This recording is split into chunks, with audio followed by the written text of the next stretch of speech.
Now, the story I would like to tell you as a recitation was something put together by Ted Russell from Newfoundland, and it's called The Smoke Room on the Kyle.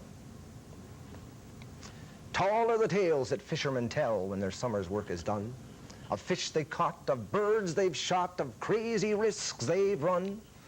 Yet never did fishermen tell a tale so tall by half a mile as Grandpa Walcott's told that night in the smoke room on the Kyle. With baccy smoke from 20 pipes, the atmosphere was blue. There was many a, "Have another, boys," and "Don't mind if I do," when somebody suggested that each in turn should spin a yarn about some circumstance he'd personally been in.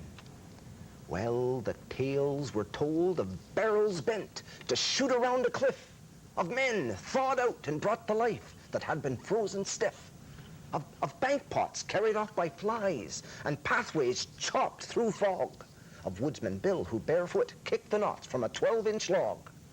Well, the loud applause grew louder when Uncle Billy Shea, he told of the big potato he growed in Ganner Bay, too big to roll through the cellar door, so it lay at rest nearby, until one rainy autumn night the pig drowned in its eye. Well, meanwhile, in the corner, his gray head slightly bowed, sat Grandpa Walcott's, 83, the oldest of the crowd. Why, upon his weather-beaten face there beamed a gentle grin when somebody shouted, "Grandpa, it's your turn to chip in." "Boys, leave me out," says Grandpa. Then, "Oh, thanks. Don't mind if I do." "All right, boys, if you insist, I'll tell you one that's true. This story's about jig and squid I'm going to relate. It happened in Pigeon Inlet in 1888. Me, I was just a bedlammer, a-fishing with my dad, and the prospects for the summer were looking awful bad. The Capeland scull was over, and it hadn't been too bright. And now, with August come and gone, and ne'er a squid in sight, day after day we searched for bait. From dark to early dawn, we dug up clams and cock and hens, but even these were gone, and still no squid. So in despair, we gave it up for good, and we took our gear ashore, and we went to cutting firewood. One day, when I was in the woods with all the other men, wondering if we'd ever see another squid again, my father broke his axe that day, so we were first ones out. And as we neared the land wash, why, we heard the women shout, "Come, hurry, boys, the squids is in!" Well, we jumped aboard our boat, and we hurried out the harbor, the only crew afloat. But soon our keel began to scrunch, like scraping over skids. "Father," says I, "we've run aground." "Me son," says he, "them squids." He says, "The jigger, heave it out." Well, quick as a flash I did. And as soon as it hit the water, why, 'twas graffled by a squid. I hauled it in, and what do you think?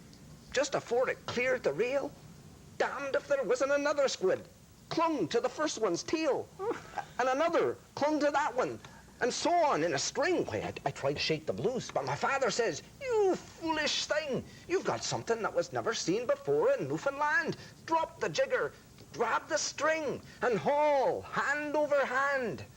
Well, we hauled that string of squid till the boat could hold no more.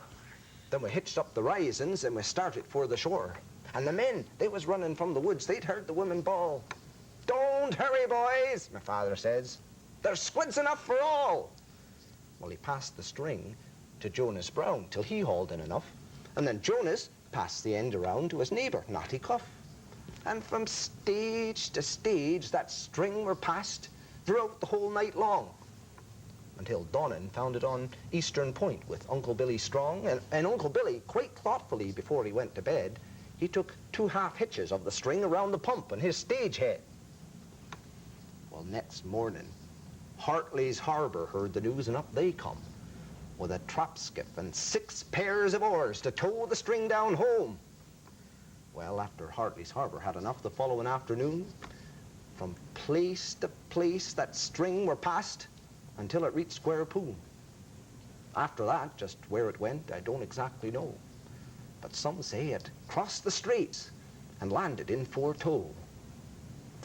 Yes, tall are the tales that fishermen tell when their summer's work is done. Of fish they've caught, of birds they've shot, of crazy risks they've run.